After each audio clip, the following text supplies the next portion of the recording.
Tu peux payer presque 2000 € d'impôts en plus, simplement parce que ton enfant a pris un appartement. Paul et Sophie ont 2 enfants.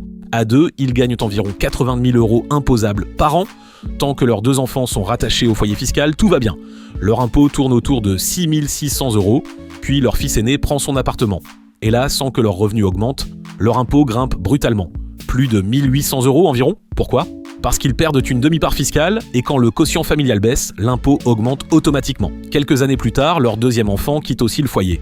Même scénario, encore plus de 1 800 € d'impôts supplémentaires, au total presque 3 600 € de plus par an simplement parce que les enfants ont pris leur indépendance. Et pourtant, beaucoup de parents ont encore une carte à jouer. Parce qu'un enfant majeur peut parfois rester rattaché au foyer fiscal jusqu'à 21 ans ou jusqu'à 25 ans s'il poursuit des études.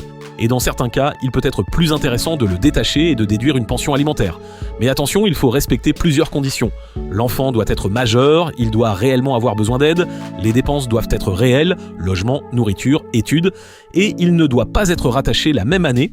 En 2026, les plafonds prévus sont les suivants, jusqu'à 4 075 € déductibles sans justificatif si l'enfant vit encore chez toi, jusqu'à 6 855 € avec dépenses justifiées, et jusqu'à 13 710 € si ton enfant est marié ou a lui-même des enfants et que tu assumes seul l'aide financière. Le problème, c'est que la plupart des familles ne font les calculs qu'après avoir reçu leur nouvel avis d'imposition. Et à ce moment-là, il est souvent trop tard pour optimiser. Commente Opti et je t'envoie un lien pour réserver un appel découverte gratuit et voir ce qui est réellement possible pour toi.